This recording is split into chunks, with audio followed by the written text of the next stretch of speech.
So the new update just arrived, and there is a lot of stuff to cover. There is a new island, 12 new rods, 2 new bestiaries, 8 new mutations, 2 new totems, 2 new events, a new rod crafting mechanic, ziplines, and the introduction of the new biggest creature in fish, the Megalodon. There is a lot to cover in this massive update, but let's start with the Ancient Isle. It is directly behind Moosewood, far from its nearest island being Mushgrove. Once you start approaching the island, text will appear saying, "The sea is dangerous, sail with caution." Obstacles, such as rocks, bombs, and whirlpools, will attempt to destroy your boat, which now have a temporary health bar. Now, let's begin with the actual island. The island is split into 2 main parts. This small one resembles the archaeological site that was in the previous event, but smaller. The island has the angler, the shipwright, and one of the new rods found right here. Time for the big one. The island's main form of traversal is using the newly introduced mechanic of ziplines. It is almost impossible to scale the island without using them. For water, the island has 2 waterfalls, this one and that one over there, that both connect to the ocean, and a small freshwater pond. The island has a newly introduced Meteor NPC, as well as a merchant and amber chipper found close to the waterfall and pond. The Meteor will identify any gemstones that you find. You find gemstones in meteors. I'm getting to that, don't worry.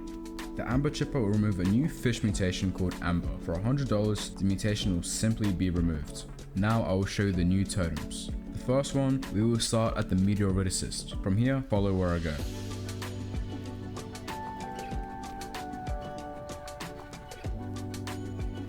Go to these vines and drop down. Here, you will find the new Eclipse totem that costs 250k, as well as the Phoenix rod, which costs 40k, and an earth fragment, which you can find right here. For the second totem, it is found at Roslet Volcano. Scale the side of the volcano like this and follow where I go. This is the new Meteor totem. For 75k, you will summon a Meteor. At the point of this video's release, Meteors are bugged and will appear like this.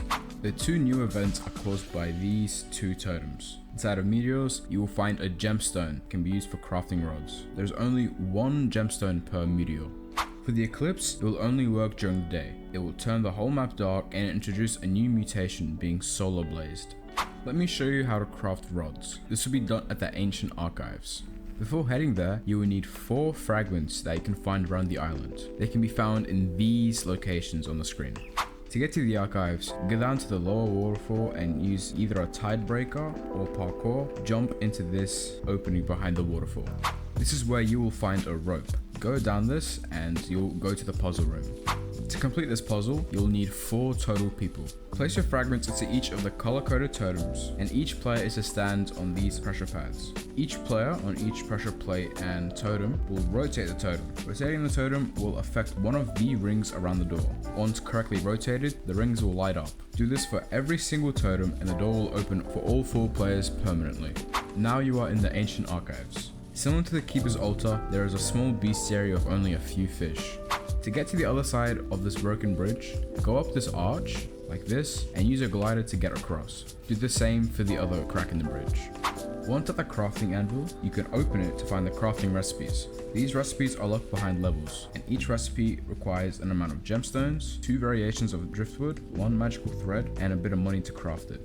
To get threads, you can obtain them from searching treasure chests. To obtain driftwood, my advice is to place crab cages in a small pond on an island, such as Moosewood Pond. Ponds have a higher yield to get trash compared to oceans, and you can get quite a lot of driftwood. After obtaining the driftwood, find a mutation search server and appraise them. Finally, the Megalodon Shark Event. It will work similar to shark hunts that already exist in the game. Every day, there is a 5% chance that one will spawn. They will spawn exclusively around Ancient Isle. The Megalodon itself has 3 variations. These include normal, phantom, and ancient. These are the stats for finding them on the screen. The Megalodon has a mighty -85 progress speed, making it harder than the spectral serpent and Nessie. That's it for the update. If you could subscribe and like, I would really appreciate it. I'll see you next time. Thanks for watching.